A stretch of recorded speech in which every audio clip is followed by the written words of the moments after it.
Morning Mullocks, good morning Scotsman, good morning Englishman, good morning everyone actually.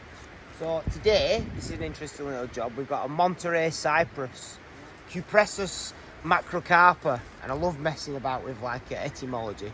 So the Cupressus is the Cyprus genus, macro, large, carpa is Latin for tent. So when you look at that, it does look like a large tent, doesn't it? Smart that. So the Monterey Cyprus, that was brought over in 1838 from California. Now these other trees behind are like 160, 170 year old, so this particular tree must have been brought over within the first 20 to 30 years of actually arriving in this country. Usually they prefer like warm climes and like a salty air. Now Mull is right in the Gulf Stream, so they get some beautiful weather. There's like palm trees growing around here, so that's probably why this has done so well here. And obviously we're just down by the sea there, so all that sea fret and that sea air will be coming in, nourishing this tree. So normally you can get a Monterey Cyprus and they grow like a cone shape. For beautiful, like I think they get like golden cultivars of them now. So if you see them in people's gardens, you've got a Monterey Cyprus. But this is what they look like when they get to maturity. So this is like 160, 180 year old. And normally, if you pinch the needles, the leaves, the pendulates even of a cypress, you get like a lemony smell. Now these are primed for cabinet making and instrument making. So I don't know how many. I wonder how many bagpipe poles you can make out of that. But now, as you can see, you've probably already guessed the reason why it's coming down. All this complex is getting like refurbed, modernised, brought up to date. So this is going to be one of the workers' accommodation on the estate. So this cypress is grown right out over the top. It's getting re-roofed, it's getting refurbed. So unfortunately, this tree's coming out. It grows quite a nice copse, if you will, with the two Leyland Cypruses behind it. But now, because we've taken the dead trees out behind, the winds are going to come in and they're smashing the house to pieces. So we've got some interesting lowering techniques to take these limbs round on the rigging system and drop them. So we might get like a slow-mo up so we can blast through it. We're not boring you watching me struggle climbing trees. Mind you, it's like a ladder is this, so it should be alright. Right, we'll see you at the end.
Terribly sorry you missed that falling.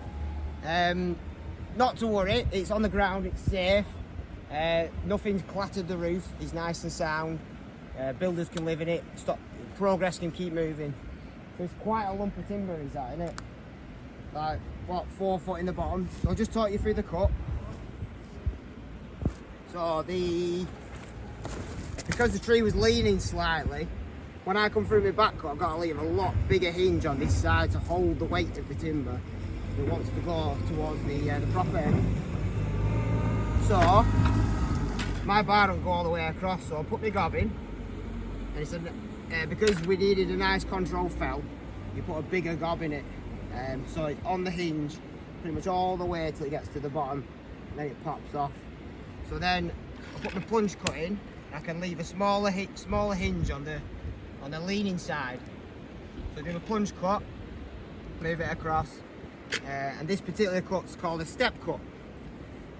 So what I do then is I'll come through from the back.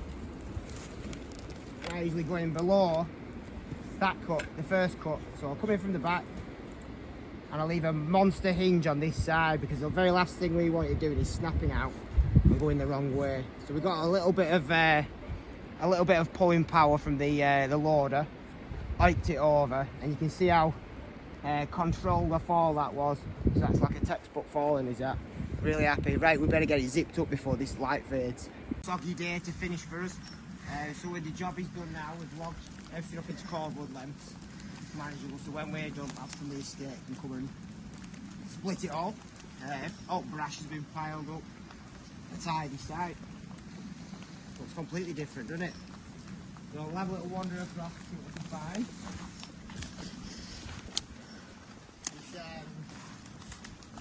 One little mishap we did have. One branch came down and busted a slate there, but thank Allah, one of the slates was already busted, so it's cracked. It had a piece of lead strapped over it, so we've just fettled it up the other side, and it's better than it was.